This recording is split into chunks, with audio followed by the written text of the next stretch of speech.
Hello friend, तो कैसे हो आप सब। एक बार फिर से स्वागत है हमारे ब्रांड न्यू वीडियो में।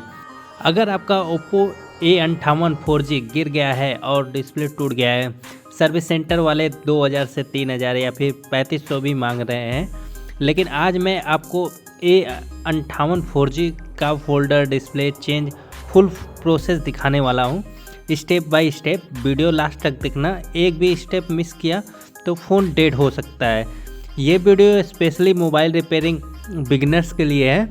सबसे पहले टूल्स देख लो जो यूज हो गए। Screw driver set, opening tool, blade, heat gun या फिर तुम्हारे पास सेपरेटर होगा, या फिर क्लीनिंग लिक्विड चाहिए, और तुमको चाहिए डिस्प्ले।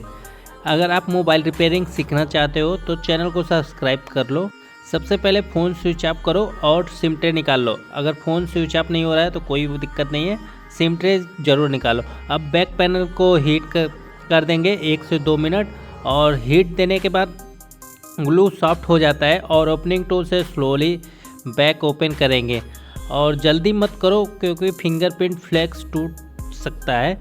और फिर सारे स्क्रू को खोल के और बहुत सावधानी से निकालना होता है, क्योंकि यहाँ पे जो फ्लेक्स होता है ना, इसका जो टूट भी सकता है फ्लेक्स फिंगरप्रिंट का, तो वो बहुत ज़्यादा खर्चे बढ़ जाएंगे, कोई फ़ायदा नहीं। इसीलिए कभी भी जिसमें फिंगरप्रिंट साइड में हो तो उसे सोच समझ के और आराम से निकाला करो, पूरा दिल और दिमाग लगा के।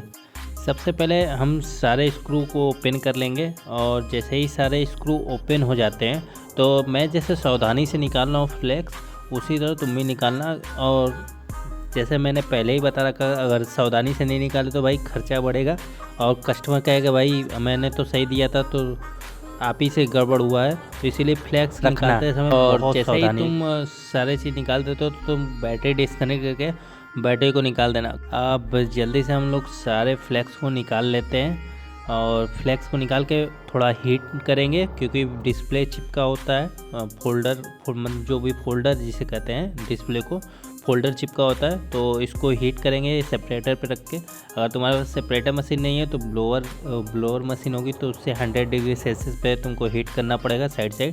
और फिर किसी ब्लेड की मदद से तुम्हें जो डिस्प्ले उसे निकाल देना होगा।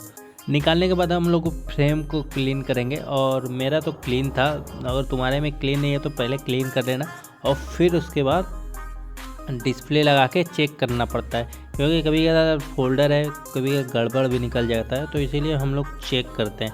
तो चलो जल्दी से पहले इसको सारे कर लेते हैं। इसी तरह हम लोग चेक करते हैं, तुम भी चेक कर सकते हो। अगर बिगनर हो तो कभी भी फोल्डर कभी भी लगाना, किसी भी कोई भी दुकानदार से तुम फोल्डर लेके आए हो तो मैं एक बात बता देता हूँ, तुम चेक ज़रूर करना, क्योंकि कभी कदार होता है कि चेक नहीं करने पे पता चलता है कि फ़ोल्डर ख़राब निकला। और इसीलिए इससे बचने के लिए, और काफ़ी नुकसान हो जाता है हम लोग का, इसीलिए इससे बचने के लिए तुमको फ़ोल्डर अच्छी तरह से कम 5 मिनट तक तो तुमको चेक करना ही है कि कोई दिक्कत तो नहीं आ रहा है, या फिर लाइनिंग नहीं आ रही है, कुछ भी मतलब कुछ भी टच करके देखना कि अच्छे से टच हो रहा है, कि ऑटो टच काम नहीं कर रहा है, सारी चीज़ देख लेना। अगर कुछ भी इशू आता है तो समझ जाओ कि फोल्डर ख़राब है, तुम फोल्डर डायरेक्टली चेंज कर देना, दूसरा फोल्डर ला के लगाना। और मैंने भी चेक कर लिया है पूरी अच्छी तरीके से, तुम देख ही सकते हो। अब फोल्डर को निकाल लेते हैं, निकाल के अब इसे फिट करते हैं। हल्का हल्का ग्लू लगा था तो मुझे साफ़ करना ज़रूरी है, नहीं तो पुराना वाला ग्लू जो लगा रहेगा फिर नया वाला ग्लू लगेगा तो अच्छे से नहीं चिपकेगा। तो इसीलिए सबसे पहले तुम क्लीनिंग कर लेना। जल्दी से क्लीनिंग करते हैं। वो क्लीनिंग करने के बाद फिर इस पर हम लोग पेस्ट अप्लाई करेंगे, और पेस्ट भी बहुत सावधानी से लगाना होता है, क्योंकि ज़्यादा भी फैला दोगे पेस्ट तो कोई फ़ायदा है नहीं। तो हम जल्दी से जल्दी पेस्ट लगा लेते हैं। पेस्ट लगाने के बाद हम इसे कुछ देर तक इसको छोड़ देंगे कि ग्लू जो है जो सूख जाए, और इतना भी ध्यान रखना होता है कि ज़्यादा सूखे भी ना। और फोल्डर रेडी कर लेते हैं, सारे जितने स्टिकर हटा दिया मैंने। हटाने के बाद अब हम फोल्डर अप्लाई करेंगे, कम से कम 5 मिनट तो हो ही गए, तो जल्दी से जल्दी अप्लाई कर देते हैं। फोल्डर की फाइनल फिटिंग हो चुकी है। अब सब पार्ट्स वापस लगाएंगे और स्क्रू टाइट करेंगे।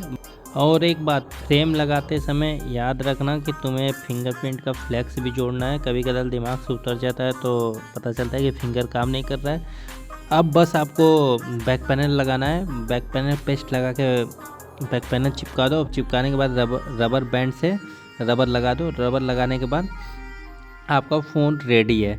अगर वीडियो हेल्पफुल लगा हो तो लाइक ज़रूर करो और डेली मोबाइल रिपेयरिंग वीडियोज़ के लिए सब्सक्राइब करो। कमेंट में बताओ कि नेक्स्ट वीडियो किस फ़ोन की रिपेयर चाहिए।